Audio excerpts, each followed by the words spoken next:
Hi, it's Brendan here. Before we get into this week's episode with Helen Joyce, I just wanted to let you know about a hugely exciting development at Spiked. The Spiked podcast with Tom Slater, Ella Whelan and Fraser Myers will now be available on video every week. So if you prefer to watch rather than just listen to your podcasts, you can catch new episodes of the Spiked podcast on the Spiked YouTube channel or on the Spiked website every Friday. Don't miss this week's show where I'll be joining Fraser and Ella to try to make sense of another mad week in politics. So that's the Spiked podcast every Friday on the Spiked YouTube channel or on our website at spiked-online.com.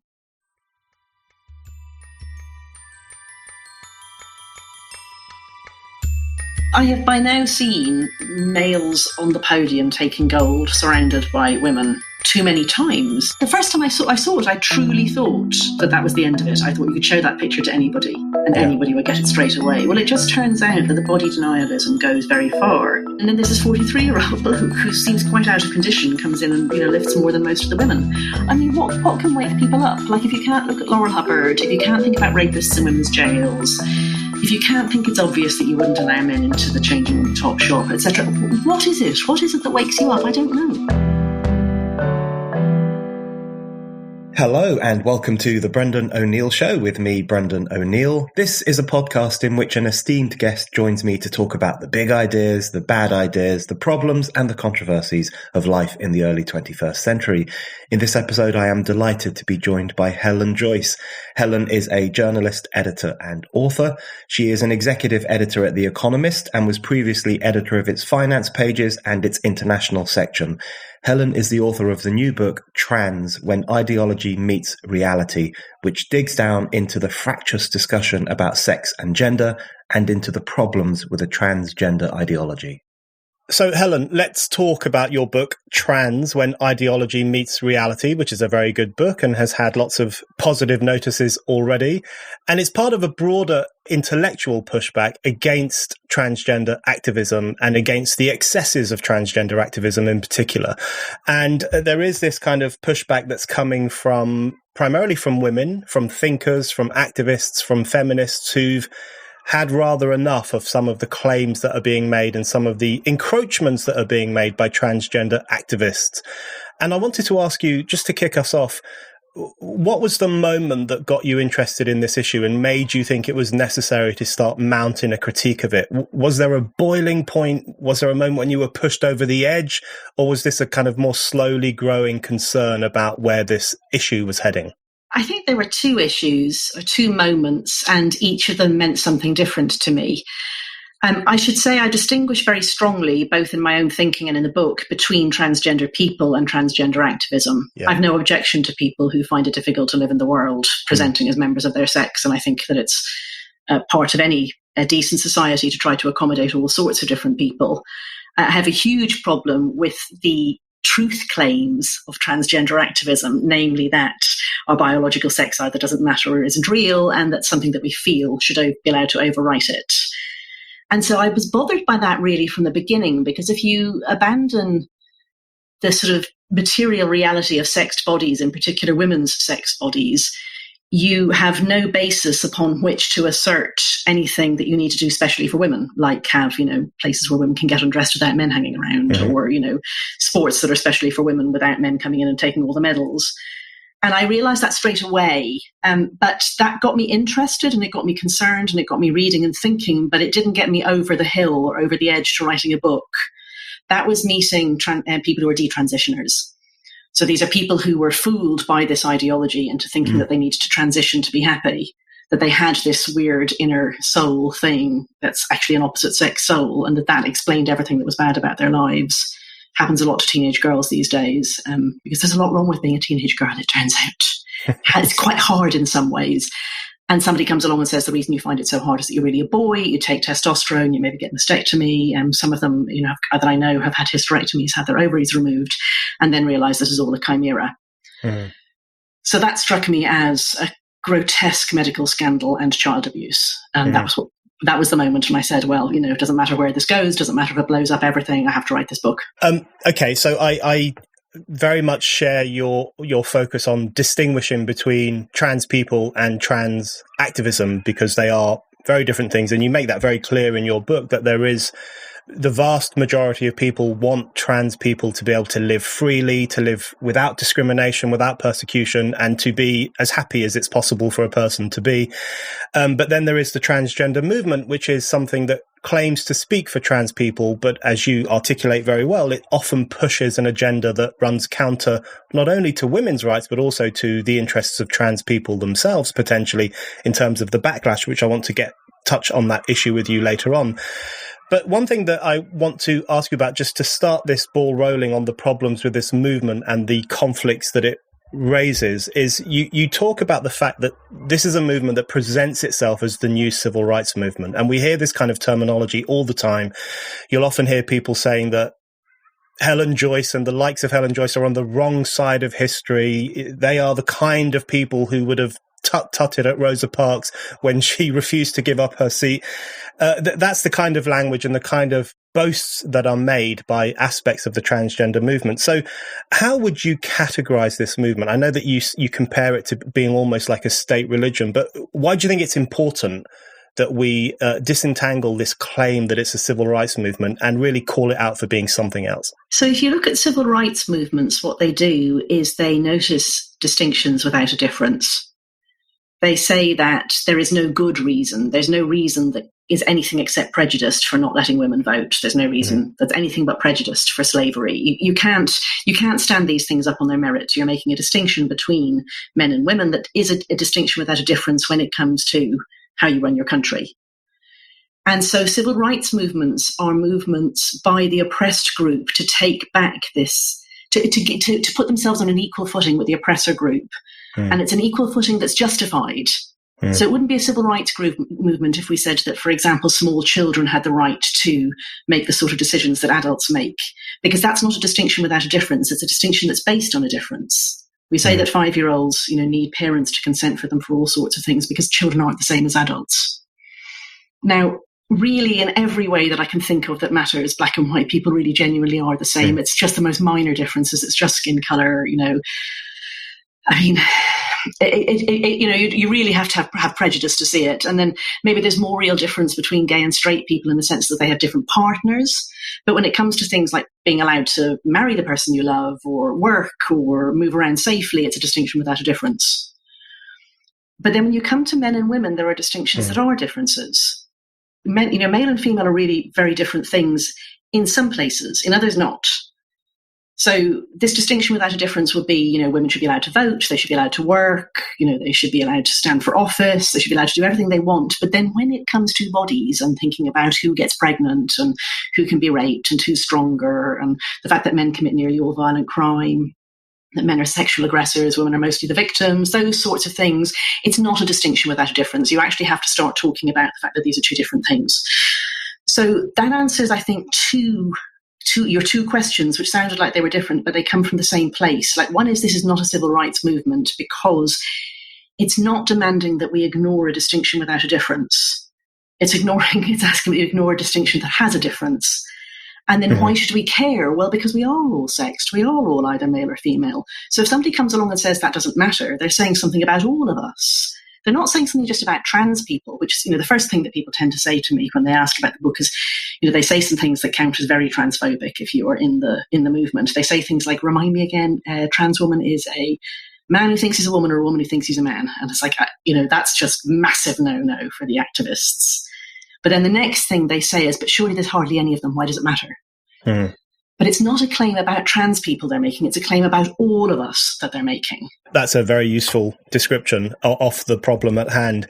Okay, so I want to touch on the issue of trans rights, which is a term I have a problem with. And of course, if you say you have a problem with this term, people will think that you want to deny rights to trans people. But of course, my view is that trans people should have the exact same rights as everybody else: the right to vote, the right to freedom of speech, the right to freedom of religion, all the rights that we enjoy.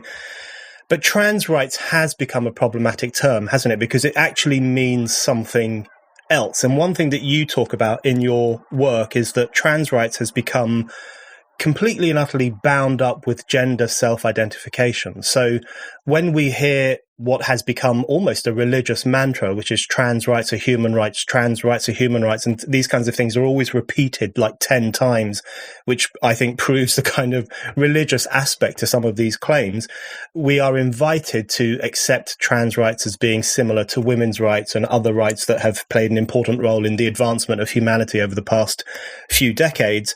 But you talk about the way in which trans rights now basically just means gender self-identification is a problem because gender self-identification itself is problematic. Yeah, so there are sort of core human rights that every human should have, that you're not subjected to state violence and you have free speech and so on. And then there are group rights as well. I mean, maternity rights are rights that only pertain to female people. And if you don't have those rights, female people can't take their part in society. So in principle, there could be trans rights that are on top of human rights. You could say to yourself, if somebody identifies as a member of the opposite sex or they don't identify with their own sex, what special rights might this person need in order to take full part in society? But that's not what's done. I would be well on board for doing that, for doing a bit of serious thinking. It'd be like disabled rights or gay rights. I mean, gay rights was saying gay people could marry the same way that straight people can marry and so on. But, it didn't look like that at first. It looked like they were asking for something unnatural or different or on top of everybody else. Like, people used to say to gay men, well, you can get married. But I mean, they could only get married to someone they didn't want to get married to. So, what sort of right is that? So if we were thinking like that and we were saying, how do we accommodate people these very unusual people who really aren't comfortable in their sexed bodies, well on board with that, thinking about this group and what this group's needs are. But instead, as you say, it's come to mean what I call gender self-identification, which is this idea that every one of us has inside ourselves something that's innate. In the most simplistic forms of this ideology, it's an immutable thing. I call it like a sexed soul. And that is the thing that makes you a man or a woman, or possibly in the most recent iterations, something else, like non-binary or gender fluid or something. And if that's what you think, you have to rearrange everybody's rights, because some of our rights are sex-based. Like the right to single-sex accommodation, the right to single-sex sports, which are all rights that are actually women's rights, really, because men can cope fine without them. So if you're rearranging the world so that everything is done according to what people say they are, you're taking away rights from the people who want it done according to their sexed bodies. Like, it's not possible for me to have a female-only space if males can self-identify into it. It's just a logical impossibility. Yeah. And the only way you can think that it's possible is if you call that male a woman. But it doesn't feel like a woman to me. Like, they feel like a woman, fine, I'm not arguing. I'm just saying they don't feel like a woman to me, so my rights are being taken away. And those two things are not compatible. We've got to find a different way to accommodate that male person. This really blows open, I think, what is one of the most important issues in the trans discussion, which is the issue of what is happening to women's rights and the new ways in which women's sex-based rights, particularly women's right to access spaces for them and them alone, the way in which that has been utterly undermined by the transgender movement. And so you will often hear trans allies, particularly trans allies in the liberal media, they will often say to women, in fact, what difference does this make to your life? It has no impact on you whatsoever if we stop using the word breastfeeding, or if we refer to someone with the correct pronouns, or if we give this person who thinks he's a woman the right to access changing rooms and so on. It doesn't really make any difference to you. Stop fussing. But actually, as you've just indicated, that's not true. And it does seem to me often when I observe this discussion as someone who is neither trans nor a woman, so I am kind of an observer of it. It does seem to me that transgender activism, and this is not transgender people, but transgender activism has become one of the most important ways in which women's rights are being undermined in the early 21st century, in terms of the potential obliteration of women's spaces, the potential obliteration even of something like all women shortlists for political parties. So how much do you think it has linked up with an old style misogyny, which is just intolerant towards the idea of women having their own rights and their own spaces? Or do you think that's something that's happened kind of accidentally and almost unwittingly? I don't think that this could ever have started if people saw women as fully actually human as men are, and as centred in their own lives the way that men are. Like it's extraordinary to watch some of the most angry, intolerant trans rights activist men. I don't mean trans people, I mean men. Mm. They're so angry when women assert boundaries. It's extraordinary.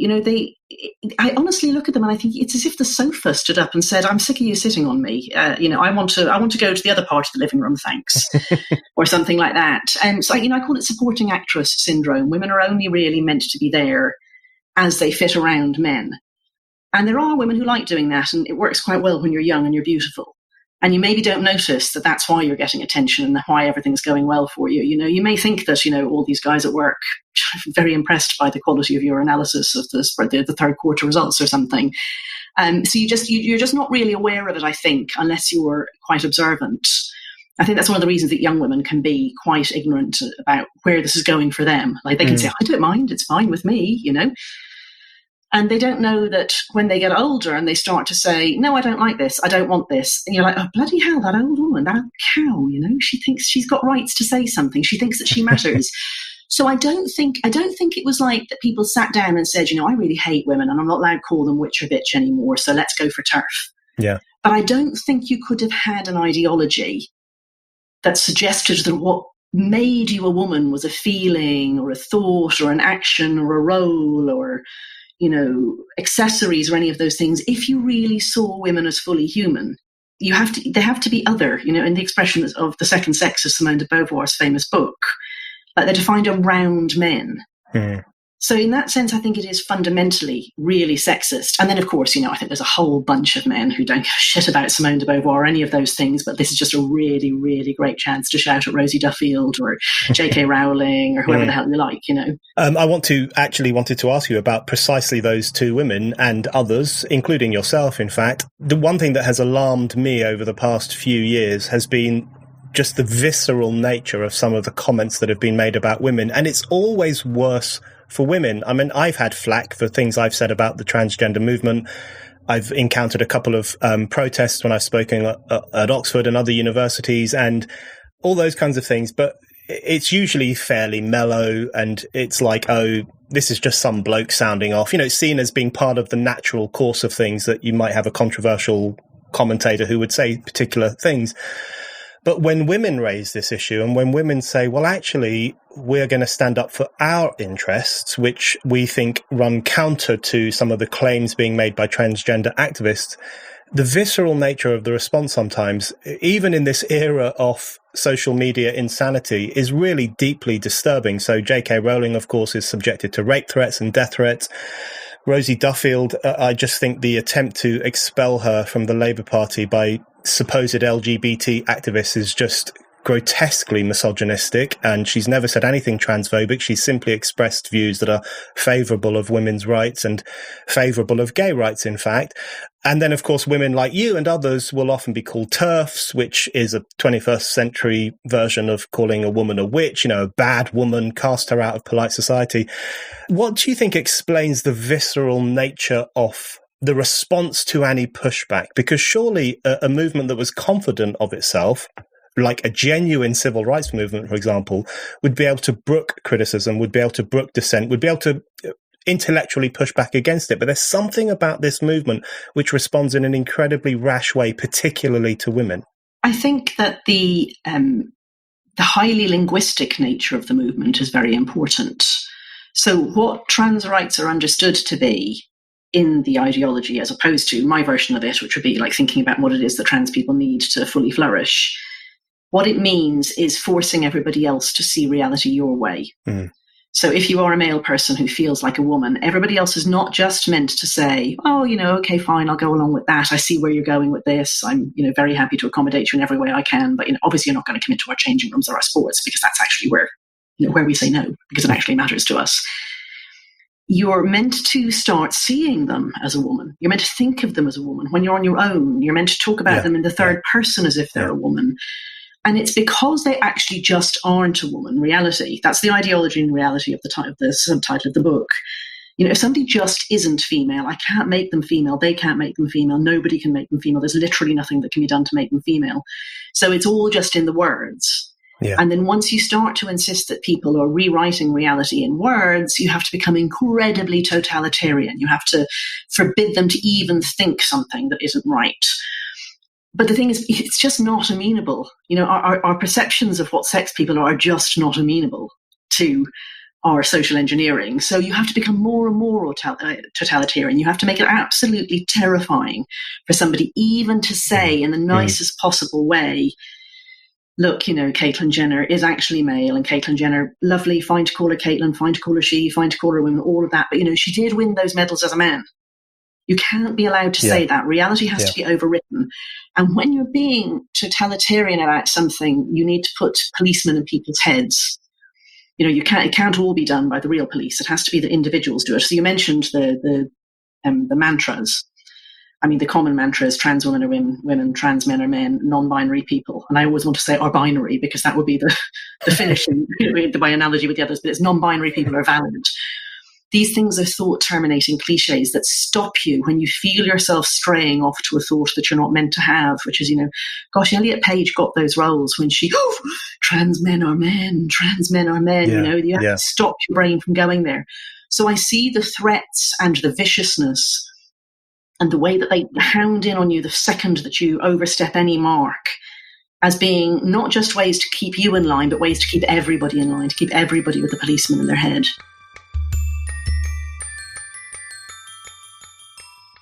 Are you looking for the perfect gift for the pro-freedom, anti-woke person in your life? Then look no further than the Spiked shop. You can now get your favourite Spiked slogan on a t-shirt, hoodie, tote bag or mug, including ban nothing, question everything, love Europe, hate the EU, and cancel culture. And if you're a Spike supporter, you get a 15% discount on everything in the shop. Just go to spiked-online.com/shop to browse our items and make your purchases.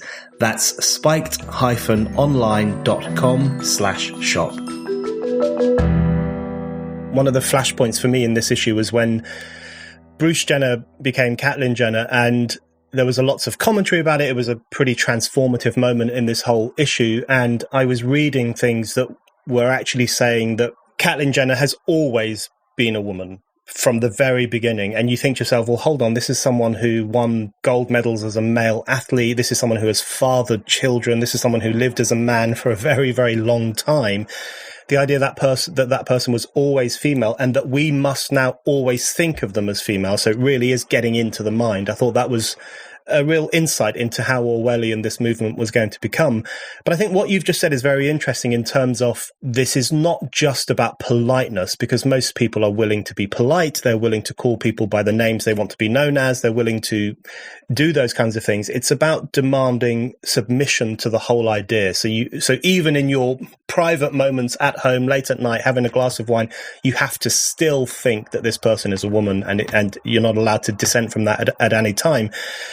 Which is why I think it's very interesting that Rosie Duffield's likes on Twitter are always being policed, because a like is basically a thought. It's basically, I like that. That's a thought in your head. And so they're not only policing her speech and what she does and says, but also what she likes, you know, what's floating around in her brain. It is a kind of very authoritarian instinct.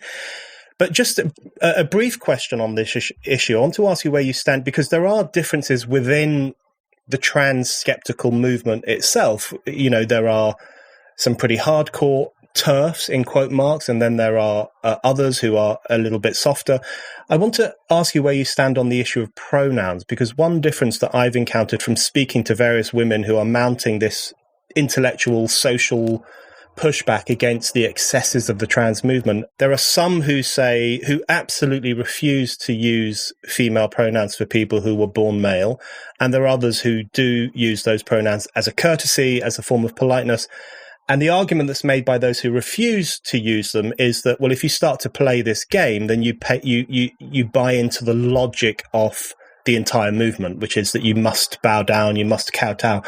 And I've never quite worked out where I stand on these issues. I've had debates with trans people, and I've used the names that they want to be referred to as. So I just want to ask you, how do you fall down on that particular question? I think, like you, I have many different and conflicting feelings about it. So when I'm with a trans person, and especially, you know, I had a trans friend stay with me a while ago, I wouldn't invite someone to stay in my house and then misgender them. I mean, because the option is there not to invite them. I could do that if I was going to do that, and it would have been fine. Like, there wasn't an expectation that I invited them. And in the book, in places, I do use people's pronouns. But that was for a reason, a very specific reason, which was I was writing a book, and a book that I want people to read who don't agree with me. So sometimes people say, oh, yeah, I suppose you had to compromise. I don't think of it as compromise exactly. I think of it as something much more important and principled than that. So the thing that bothers me so much about this movement is the insistence that the activists have that they can remake everybody's world the way they want it to be. You know, I just don't see male people as women. I just don't. I can't. I'm not able to do it. I don't think anyone can. The people who say they can, I think they're fibbing to themselves. But I could be wrong, but maybe they, you know, I think at least sometimes they are, and they sometimes demonstrate that by slipping up in what they say. So I can't do it, but they insist that I can. Now, who am I to say that people should listen to me when they find me outrageously rude? They are where they are. You know, they think what they think, and I have only one way that I can change what they think, and that's by persuading them. I need to get them to read what I write. I need to get them to see what I'm trying to say. And I need them to bring them around to my way of thinking. I can't just go, you know, this shouldn't be the case. It shouldn't be that you can call men women or she or whatever. We're there. People are already. I have to speak into the world as it is. And I disagree so profoundly with this movement that's saying that we should speak into the world and make the world be as we want it to be, like just declare utopia by fiat. I can't do that either. And I think it's profoundly illiberal and disgusting thing to say I can, even though I think I'm right. They think they're right. We have to talk to each other, remembering that each of us thinks that we're right. So that the one thing that I'm not willing to compromise on, but I don't think any writer can, is I'm not willing to write something that isn't crystal clear.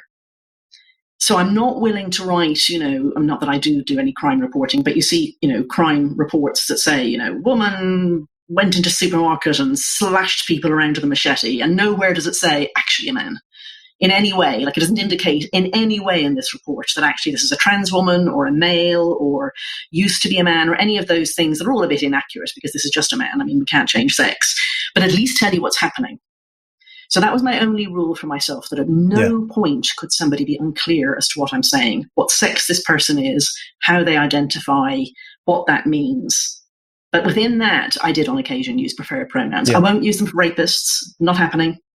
But I mean, again, I wouldn't have got the book published, and this is compromise. I wouldn't have got the book published or read by the people I wanted to if I called, you know, Jessica and Eve he. So I wrote that section entirely without using pronouns. That's very interesting. And I think that's one of the difficulties we face in terms of the freedom of speech aspect of this discussion, which I want to ask you about shortly. But it's, so for example, the only social media I use is Instagram. And when I use Instagram, even there, if I ever talk about the trans issue, you have to be hyper careful not to misgender someone, as it's called, because you will get a warning. You will be sent a warning by the gods of Instagram, who will tell you that if you do this again, you might be banned. And we know that there are women on social media like Meghan Murphy, for example, who have been banned for life for referring to Jessica Yaniv as he.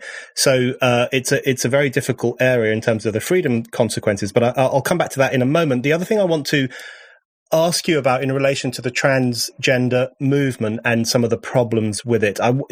You talk about the ideology of body denialism, which I think is one of the most serious issues in relation to all of this, because all of us, I presume, are capable of empathizing and sympathizing with people who feel that they're in the wrong body, or particularly young people, young girls, young boys going through puberty. They may be sexually confused. They don't really know what they're all about.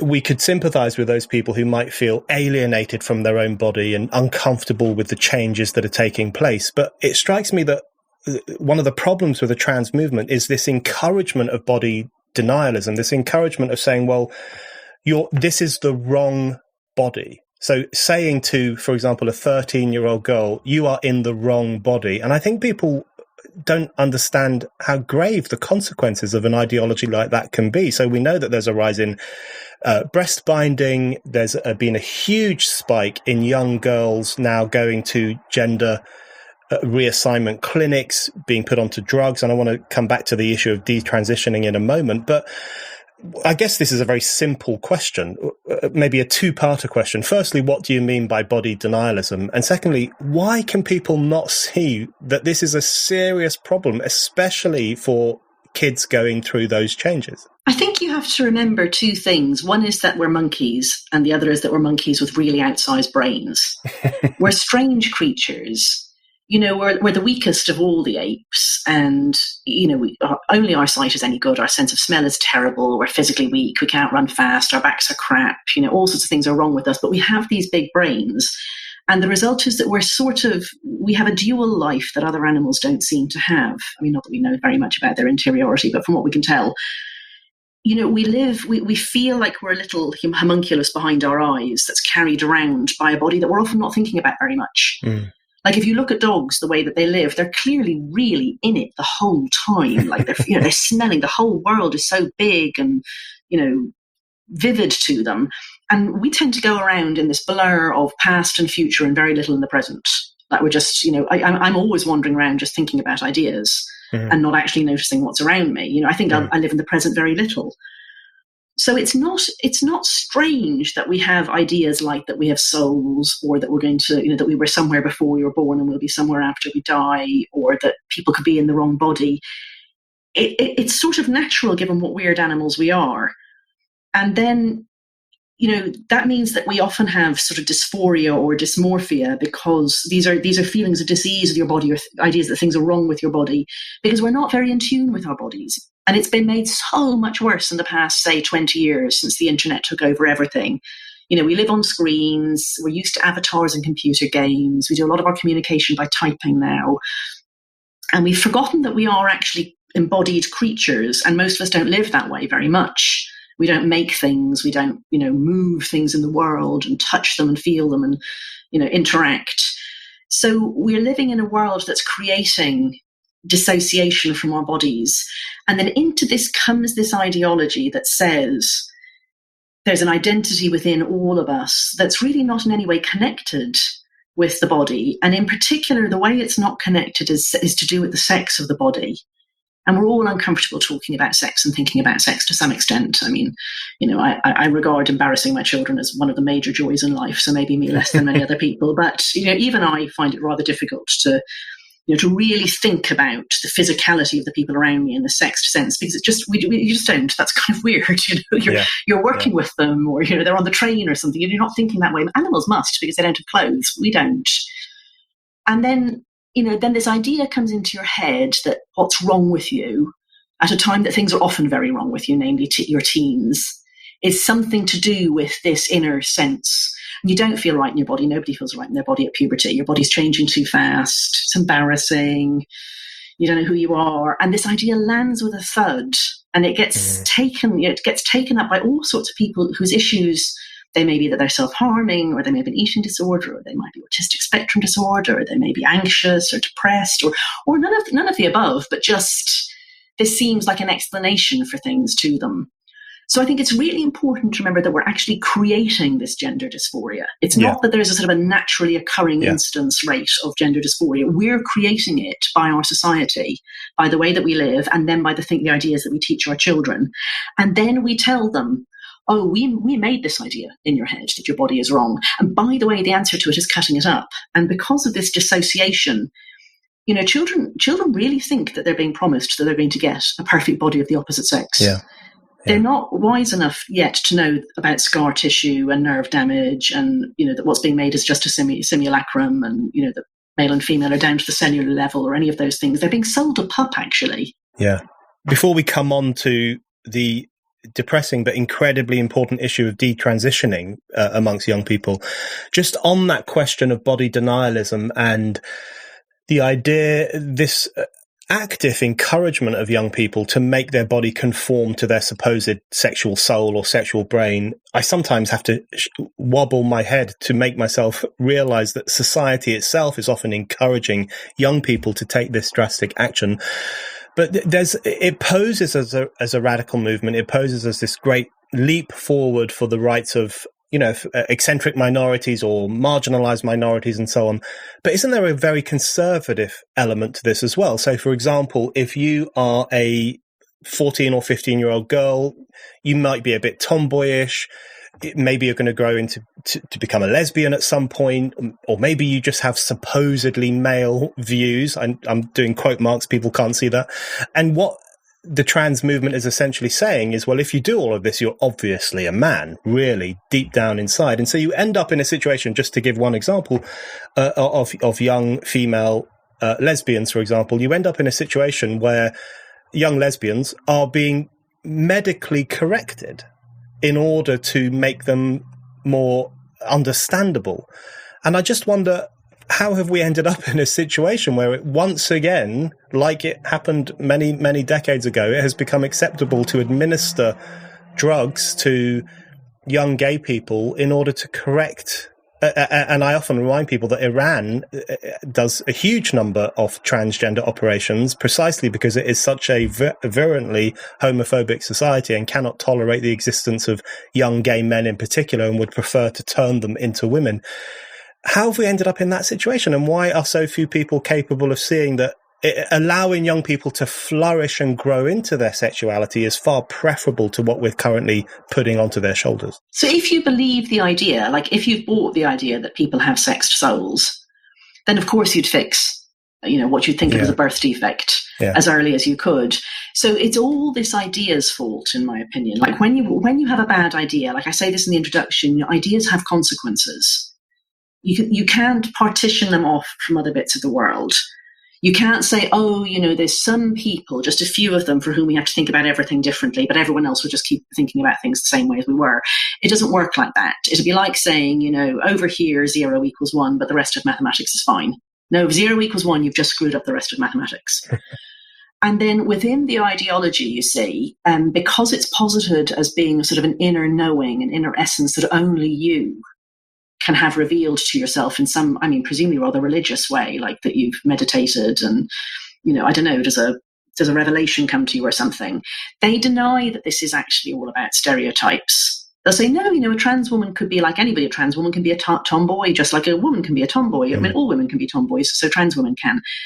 But what's the thing that's meant to make you think that you were really meant to be a woman, if it isn't to do with anything material at all? Like if it isn't, if you're a bloke, you're a man, you don't want to wear women's clothes, you don't want to hang around with women, you don't want to do the things that women normally do, you don't feel uncomfortable around men, any of those sort of like behavioral things, what could practically give you the idea that actually you feel like a woman?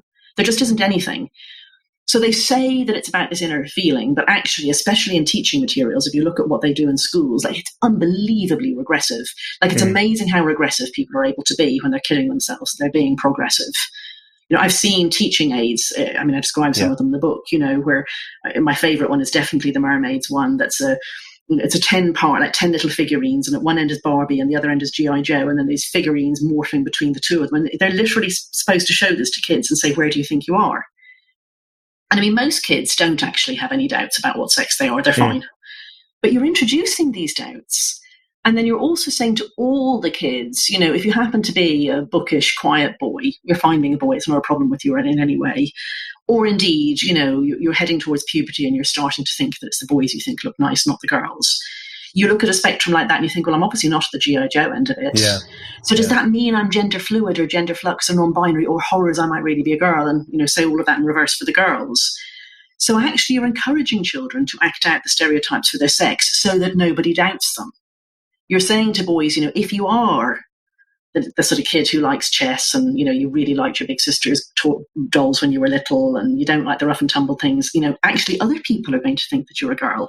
And I've heard people saying this, that parents saying that, if they have kids who are, notably gender non-conforming, that neighbours or teachers sort of say in a self-important way to them, oh, has it occurred to you that she, like talking of a little boy, she might be a trans girl? You're like, just fuck off, seriously. He's just an unusual kid and he might grow up gay, and just mind your own business,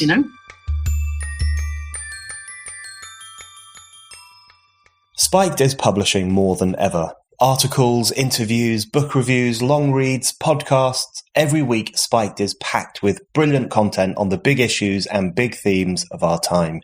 And now there's a really simple way for you to keep yourself in the loop on everything that we publish by signing up to our daily newsletter. In the daily newsletter, you will receive a roundup of everything we publish that day, plus some exclusive commentary from the Spiked team. What's not to like? So stay on top of everything Spiked produces by signing up for our daily newsletter today. Just go to www.spiked-online.com/newsletters. Okay, so there's obviously a very serious side. Well, there's a very serious side to all of the things that we've been discussing and all of the things that you talk about in your book very well. But I want to talk about the detransitioning question, which you've mentioned earlier. And I mean, I'm shocked by the way in which women are treated in the transgender movement discussion, but that's almost overshadowed by the way in which detransitioning people are treated. I mean, it is just so horrific the way that these people are talked about and demonized, even though I think in many ways they are the most important part of this discussion, which is the question of what are we imposing physically and emotionally on people who feel a bit gender dysphoric or a bit confused. A lot of these issues were brought to the fore by the heroic Kira Bell. You've written about detransitioning and you cover it in the book too.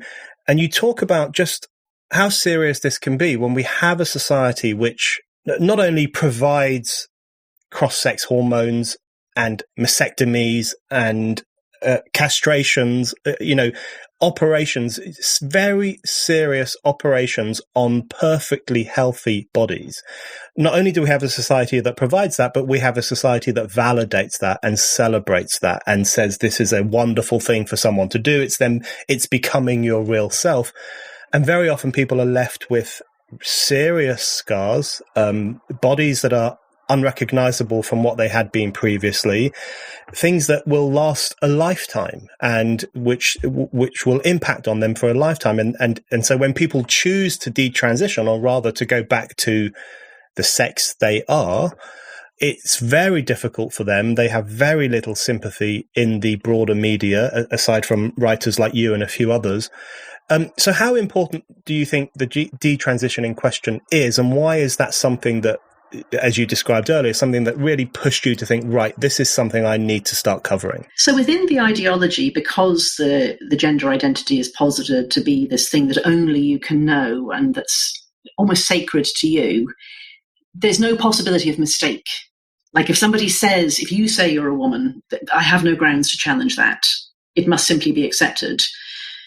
So we're treating children who come and say, I think like I was meant to be a boy, or I feel like I'm really a boy, like a girl, I mean, as if they're just revealing an inner truth about themselves. That's just a fact. It's not a fact that anyone else can tell, but it's a fact that they can tell, unerringly. And then afterwards, when people detransition, you'll sometimes hear trans rights activists say, well, look, there's no operation that has no regret.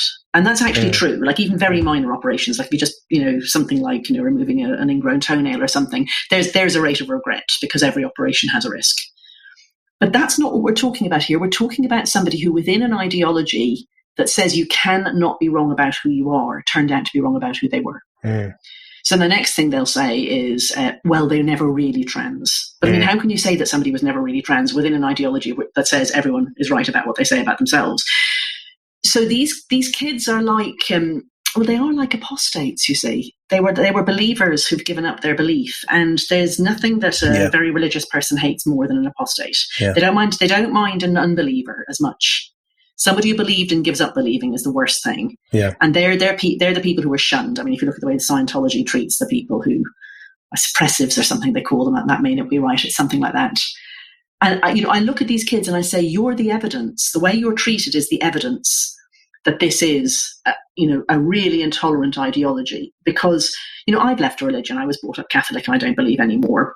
Most Catholics, I've never had a Catholic actually say to me, well, you'll burn in hell or something. Some of them must think it, but they don't feel any need to say that because we've kind of domesticated most religions into our liberal secular society. But because this isn't seen as a belief system, that's one of the things that people push back about my book. They say there isn't an ideology. There is no trans ideology. There are just trans people. And I mean, I actually, in a way, think there aren't even trans people. Like, I'm increasingly unsure what people mean when they say trans people. Like, they're a very heterogeneous group, at least, I would say. Yeah. But there's certainly a trans ideology. And it says something about what sort of people we are, what sort of creatures we are, what meaning we have, what our characteristics are, in the same way that a religion does. And so the detransitioners, for me, are the evidence that this is a belief system. Yeah. And the rate of regret isn't exactly the important thing, though obviously the higher it is, the worse, just because there's more people damaged. It's the fact that they prove that the sort of central doctrine of this religion, that you have a gender identity, you're the only one who can know it, but you know it infallibly, is not true. Absolutely. I agree with that. I want to come on to the question, return to the question of women and what this does and says to women. And I want to talk specifically about the erasure of women, even the erasure of the terminology of womanhood. So the word woman is used less frequently, and in some official documents it's replaced by supposedly less offensive terms. For example, birthing parent rather than mother. You can't possibly say the word mother. That's very shocking these days. And there's this growth of gender neutral language, which you describe very well as depicting women as orifices, as providers of genetic material, and as vessels for growing offspring. So it's this incredibly dehumanizing language. And one of the striking things is that this very rarely applies to men. So, for example, male cancer charities will still say that prostate cancer is a cancer that impacts on men. So if you're a man between these ages, you've got to go to your doctor and get checked up.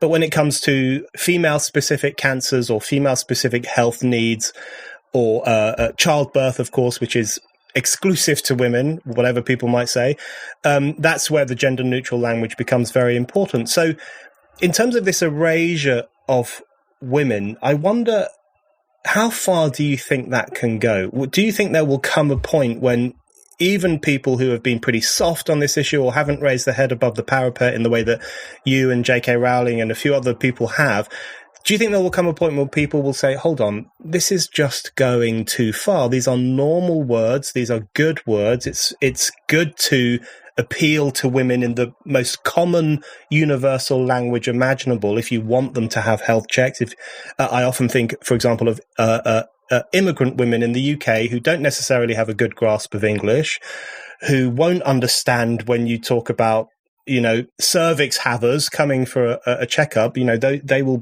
feel possibly confused by that kind of terminology.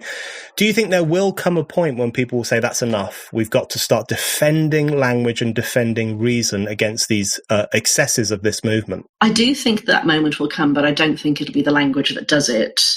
I mean, the language, for me, was so indicative. Like, as I've been writing this book, I just keep thinking about being brought up religious, and terminology for the Bible and religion keeps coming to me. And one of the phrases that comes to my mind now is, by their works shall you know them. So you don't listen to what people say, you look at what they do. So on the face of it, this is a movement that's sex neutral. A man can identify as a woman can identify as a man. It's no different for the two, but it all goes one way. The accommodation and the demands all go one way when you actually look at what they do. Yeah. So I give examples in the book, for example, a particular online medical dictionary that gives all this guff when it's asked to define the word female, that it used to mean the sex that produces, that has ovaries and produces eggs, but now it means a feeling, blah, blah, blah, blah, blah, blah, fill it in yourself. And then for men, it just says the sex that produces spermatozoa. So these things tell you that it's all one way. It's all about enabling male people who want to count as women or female to do so. And there are other examples. I mean, there's the notorious example of Andrea Longchu, who's an American trans woman who is described. I'm sorry, these are her words, not mine. His words, whatever you prefer. That the asshole is a universal vagina. I mean, you just couldn't make it up, could you? You just couldn't. It's so disgusting. I can birth 2 babies through my vagina. I did not do it through my asshole. And just shove off with your grotesque imagery. This got published. In a book called Females a Concern. And the misogyny of it is just gross, and the porn riddled nature of it too. So all of these things this sort of thing bothers me a lot. But I think a lot of people don't see it. They think it's just kind. Like, they don't notice that, because they understand the word cervix, so they don't notice how many people don't. Yeah. And they feel virtuous. It's lovely to have something to feel virtuous about that doesn't actually involve you, for example, having to give your money to poor people or, cover for a colleague while their wife is sick or something like that. Like, so just, changing your email signature to say she, her, like, isn't that like a really easy way to feel virtuous? So I really don't think the language will trigger it, unfortunately. What I think will trigger it really is the very visceral sexed impact on teenage girls when their fathers wake up to it. Yeah. So I know that sounds very specific, but the two examples would be sports and changing rooms. Yeah. I think the moment when 14-year-old girls come home and say to their dad, there's a bloke in our changing room, he's totally naked, you fill in the blanks yourself, and he's in our sports team, he's in the girls' team. And when I said something about it, they said I could leave the team if I don't like it. And I now can't run anymore, and I really wanted to run, and I thought I was going to get good enough to try out for the county or something. That bloke is not the sort of person who is amenable to the same level of shaming and guilt tripping as most women are. And I don't think that you can shame him in particular by telling him that he's not a good feminist ally. Yeah. I think most men will go, fine by me. She's my daughter now, tell this bloke that he can get out of my daughter's changing room. So that's the sort of moment. I mean, we've had many of those moments, but they've not unfortunately been so far hitting women that men care about. So they've happened, for example, a lot already to women in rape crisis shelters, domestic violence shelters, prisons. I mean, right now in many, many countries in the world, there are males who call themselves women, including men who murdered women, raped women, tortured women, locked up in women's prisons. That's true in America, Australia, Canada, the UK, Ireland, lots of countries. True in Sweden. There are men who've committed horrendous, horrendous crimes against women, locked up in women's prisons. Well, it turns out we don't give a toss about women prisoners. I guess they're out of sight, out of mind. I don't think we give a toss about prisoners generally, actually. But, when it comes to be, that the middle class's daughters are having absolute, perverse situations imposed upon them, and they're told that they can shove off if they don't like it. That, I think, is where that's where ideology really meets reality. Absolutely. One of the eye-opening moments for me was when a trans activist called Travis Alabanza was campaigning for the right to, he's a male, he was campaigning for the right to use the girls' changing rooms in Topshop, and it struck a chord with me because I used to take my nieces, around that time, I used to sometimes take my nieces out into London and I would take them shopping in Topshop, and they were 13 or 14. And the thought of a male-bodied person or a man going into those changing rooms where girls are trying on clothes, Snapchatting each other, having their private conversations, I just found so wrong, so completely morally and socially wrong, that it was kind of an eye-opening moment. And I think you're absolutely right that a lot of the pushback is going to come from people who have a close relationship with young girls, fathers in particular, and who want them to have the right to grow up in their own spaces, which is a right that girls have had for a very long time and is now being undermined. I'll say something particularly about the fathers and the men as well, which is, women, especially young women, can be total idiots about what men are like. Lots of them know perfectly well because lots and lots of women have experienced violence or sexual abuse within the home or whatever. But the ones who haven't can be unbelievably naive. Men aren't naive about other men. They know perfectly well what men are like when there's no women around. So you're not going to get men who are saying to themselves, nobody will take advantage of this. I've heard so many women say this, It's like, God, what planet are you on? And I've lived a pretty sheltered life, but I'm not that dumb. Yeah. Well, another issue that you describe as being part of the potential boiling point of this movement is in relation to, well, you've mentioned the changing room question, especially around girls, underage girls, and also women's prisons. I still cannot believe that contemporary society puts male rapists into women's prisons. I mean, it is utterly mind-boggling. The optimistic side of me thinks that in 15 years' time, people will look back on our era and think we had gone completely and utterly mad. But then another issue you raise as potentially pushing us to the breaking point is men in women's sports. And so the invasion of women's sports by people who are male, let's not beat around the bush in relation to this. And there's a very good reason why there is a distinction between male and female sports. It's in relation to the biological nature of these two different groups, the strength, what happens to them through puberty and the transformations that take place. And so we're talking at a time when the Olympics are happening, and it's a supposedly revolutionary Olympics because Laurel Hubbard is going to be weightlifting as a woman. This is someone who is male and who has previously elbowed aside women who have trained all their adult lives in this sport. Very often women, First Nations women who come from native communities who have had to work incredibly hard to achieve the success that they deserve to achieve. And that's been celebrated by lots of people. If and when Laurel Hubbard takes to the podium, has success, or another male athlete who's involved in women's sport, how much do you think that will be an opportunity to be crass about it for people like you to say, well, look, this is really going too far, and this is evidence that women's spaces, women's rights, women's ability to progress in sport, in politics, in society is being undermined by this movement? I mean, I have by now seen males on the podium taking gold surrounded by women too many times to think. Like, the first time I saw it, I truly thought that was the end of it. I thought you could show that picture to anybody and anybody would get it straight away. Well, it just turns out that the body denialism goes very far. And again, I don't think that anybody who lived in an agrarian society could possibly have not understood the fundamental differences between male and female bodies when it came to strength, speed, that sort of stuff. But it turns out that we can. I tried to pitch my book to several people before I found somebody to publish it. And the very first publisher I talked through about it with was a youngish man. I mean, married. I'd say he's early 30s, something like that. And, he was trying to be polite about it. He obviously thought that I was a massive bigot, but, we had known each other before, so he was trying not to say it too openly. And then he said, but the sports thing, surely we can solve that with weight and height classes. And I just looked at him and said, seriously, is that what they taught you in school? Like, really? Is that what's happened to education since I was in school? He was a bit embarrassed, but he did think that. And I've discovered since that that's because that's what they're told. But I mean, just in case anyone listening doesn't know, when you match people for weight and height, which is actually already very hard to do because men are bigger, but when you do, like, men will lift 30% more than a woman in the same weight class. So there are just very big differences. And then the other thing that people say is, oh, well, the curves overlap. Some women are stronger than some men. Not very many now, but there are some. The point is quite mediocre men beat even the best women. Yeah. That's the point that you want to say.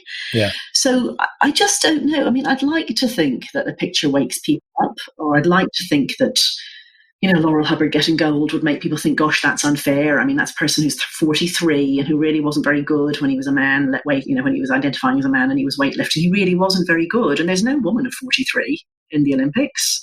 I mean, I saw a video the other day about some of the women going to the Olympics, and it showed Simone Biles, who is a phenomenon. There is not going to be anyone as good as her for a very long time. It's just surreal. It's like, she's 24 and this is her last Olympics. Yeah. And then they were talking about Alison Felix, one of the world's fastest women, fastest at her distance, talking about the recovery after having a baby. And then there's this 43-year-old bloke who seems quite out of condition, comes in and, lifts more than most of the women. I'm a bit afraid that if Hubbard doesn't win gold, disingenuous people who don't know how to make a serious argument will say, oh, that proves it. Yeah. Like, God, these people are so bad at arguing. So I don't know. I mean, what can wake people up? Like, if you can't look at Laurel Hubbard, if you can't think about rapists in women's jails, if you can't think it's obvious that you wouldn't allow men into the changing room, top shop, etc., what is it? What is it that wakes you up? I don't know. Maybe this is not a good time to ask you the final question in that case, but I will ask it anyway. I think one of the reasons that your book is so important, and some of the other recent books, including by Kathleen Stock and a few others, have been so important in this discussion, is because it is very difficult to talk about these issues. So you talk about the fact that criticism is just not allowed. And we've talked already about the way in which women are treated if they raise critical questions about the trans movement. But it's very, very serious. I mean, J.K. Rowling can ride it out because she is uncancelable. She is arguably the most important cultural figure Britain has produced in the past 20 years. She's very wealthy. She's very, very well established. which I don't think takes away from how brave she has been to say what she said.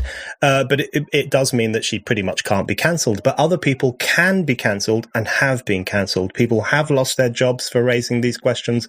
People have been, largely women, have been no platformed for raising these issues, have been censored and banned from universities and hounded and harassed and demonized. And I think one of the consequences of that, we hear about the big blow-up cases of someone being no platformed or someone being sacked, but what we don't hear about is the undoubted trickle-down effect of that.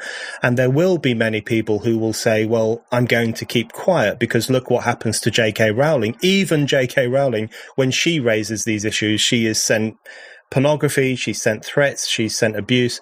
I'm going to just keep my ideas to myself. So there is this, I think that's the worst aspect of cancel culture. It's the stuff we don't see. It's the way it is understandably internalized by people. So when I see trans allies, including columnists in the broadsheet press who will say, well, look at this poll showing that most women support trans rights. And you just think, well, hold on. Most women also know that if they say anything critical about trans rights, you guys will call them bitches and the C word and TERFs and make their life a misery. So it's possibly not surprising that these kinds of ideas are taking hold or are not being pushed back against it in a very serious way so far. So do you think that books like yours are important in terms of not simply putting forward the ideas that you want to put forward, but also in terms of signaling to people that it is okay to have these ideas and it is important to express them openly? So I do believe in the avalanche theory of social change. Things change very slowly at first, and each person who says something, if that thing is worth saying, or sometimes if it's not, look at this bloody movement, encourages other people to say it. So I do know that already, that people do get onto me, because I do hear about the cases that people don't hear about, because people write to me privately. And they tell me about jobs lost and, really sort of low-key things, like I stopped working as a teaching assistant because I wasn't willing to collaborate in the transition of a 6-year-old boy, this sort of thing. I got that one recently. And so I know that that's going on. And I know that for those people, it's very helpful that there's something, inverted commas, respectable out there that they can point people to. So, of course, people will say I'm not respectable. They say all sorts of horrible things about me. And they do. But that said, it's a proper book. It got published. I didn't have to self-publish it as I thought I would at some point. It's got great reviews. It was number 10 on Amazon at one point, and all the books in the UK. It made it to number 7 this week in the Sunday Times bestseller list for hardbacks, etc., etc. So those things do signal that it's not marginal. I think one of the oddest things the trans rights activists have managed to do is to persuade people that believing in biological sex is a marginal thing to do. Their belief is the Johnny come lately. It's the really bizarre belief, and it's just arisen in the last very short time. But it's the sort of no debate thing. It's the this has come, this is it. Anyone who thinks anything else is a weirdo or they're a tiny minority. Somehow we're both terrifying, oppressing trans people constantly, but also a tiny minority. Schrodinger's TERF, and so that's the narrative they've got, that debate is in itself bigoted and that hardly anyone thinks like me. So books like mine, or cases like Maya Forstater's, or these organizations that get set up like the LGBT Alliance, they do say to people, actually, you're not alone. You're not the only person who thinks those things. Somebody actually bothered to write them down at the length of a book in a way that if you read it, it's quite hard to pick holes in, although, of course, people try. So you too can say it. And maybe I help people to formulate their thinking as well. Because it is a book about an idea. I say this, it's the first sentence, this is a book about an idea. It's not a book about trans people as such. It's meant to be telling people about this ideology and why it doesn't work. So it'll help them to say to other people, no, I don't want this. I don't think this will work. This is the problem that it will cause. No, and tell them what the likely pushback is and arm them with answers to that too. Helen, thank you very much indeed. Thank you for having me on.